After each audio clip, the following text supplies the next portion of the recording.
Hello દોસ્તો, તમારું સ્વાગત છે મારી યુટ્યુબ ચેનલમાં।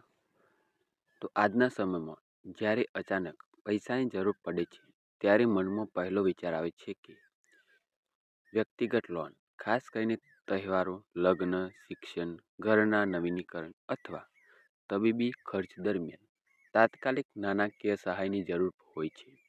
આવા ગ્રાહકો માટે દેશની 3 મોટી બેન્કો SBI, PNB અને BOB એ હવે એક અદ્ભુત સુવિધા શરૂ કરી છે।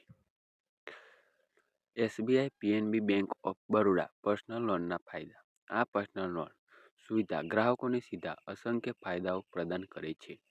પ્રથમ, કોઈ નોંધપાત્ર ગેરંટી અથવા સુરક્ષાની જરૂર નથી, જે આ સુવિધાને સામાન્ય વ્યક્તિ માટે ખૂબ જ સુલભ બનાવે છે। બીજું, લોન પ્રક્રિયા ખૂબ જ ઝડપી છે અને અરજી કર્યા પછી તરત જ રકમ સીધી ખાતામાં ટ્રાન્સફર થાય છે। ગ્રાહકો આ રકમનો ઉપયોગ લગ્ન, શિક્ષણ, ઘરના નવીનીકરણ, તહેવારોની તૈયારીઓ અથવા તબીબી ખર્ચ જેવી કોઈ પણ વ્યક્તિગત જરૂરિયાત માટે કરી શકે છે। બેંકે આ સુવિધા લોકોને અચાનક નાણાકીય દબાણથી બચવા અને તેની જરૂરિયાતો સરળતાથી પૂરી કરવામાં મદદ કરવા માટે શરૂ કરી છે। આ પર્સનલ લોન માટે અરજદારોની ઉંમર ઓછામાં ઓછી 21 વર્ષ અને 60 વર્ષથી વધુ ન હોવી જોઈએ। ગ્રાહકની માસિક આવક બેંકની જરૂરિયાતોમાં હોવી જોઈએ અને સામાન્ય રીતે 15,000 થી 20,000 પ્રતિ માસ સુધીની હોવી જોઈએ। અરજદારનો સિબિલ સ્કોર 700 કે તેથી વધુ હોવો જોઈએ, કારણ કે આ બેંકને તેમના ક્રેડિટ ઇતિહાસમાં વિશ્વાસ આપે છે।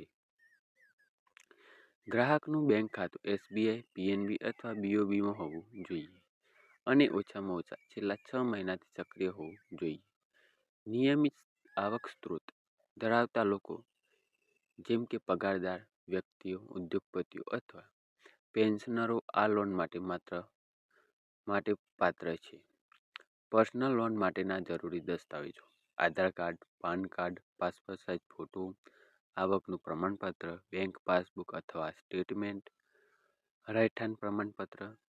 તો દોસ્તો, કેવી રીતે અરજી કરવી? તો સૌ પ્રથમ ગ્રાહકોએ સંબંધિત બેંકની સત્તાવાર વેબસાઇટની મુલાકાત લેવી પડશે અને પર્સનલ લોન વિભાગમાં હમણાં જ અરજી કરો વિકલ્પ પર ક્લિક કરવું પડશે। ત્યારબાદ ગ્રાહકે એક ટૂંકું ફોર્મ ભરવાનું રહેશે, જેમાં નામ, મોબાઈલ નંબર, આવક, આધાર નંબર જેવી માહિતી માંગવામાં આવશે। ઓનલાઈન અરજી દરમિયાન ગ્રાહકોની જરૂરી દસ્તાવેજો સ્કેન કરીને અપલોડ કરવાના રહેશે। સબમિટ કર્યા પછી બેંકે અધિકારીઓ બધી વિગતો ચકાસશે અને તેમની SMS અથવા કોલ દ્વારા લોન મંજૂરી જાણ કરશે। લોન મંજૂર થયા પછી રકમ સીધી ગ્રાહકના બેંક ખાતામાં ટ્રાન્સફર કરવામાં આવશે। ગ્રાહકો લોન પ્રક્રિયા પૂર્ણ કરવા માટે તેમની નજીકની શાખાની મુલાકાત લઈને અને ત્યાં તેમના દસ્તાવેજો સબમિટ કરીને ઓફલાઈન પણ અરજી કરી શકે છે। તો દોસ્તો, તમને આ વિડીયો ગમ્યો હોય તો મારી યુટ્યુબ ચેનલ સબસ્ક્રાઈબ કરો, લાઈક કરો, શેર કરો।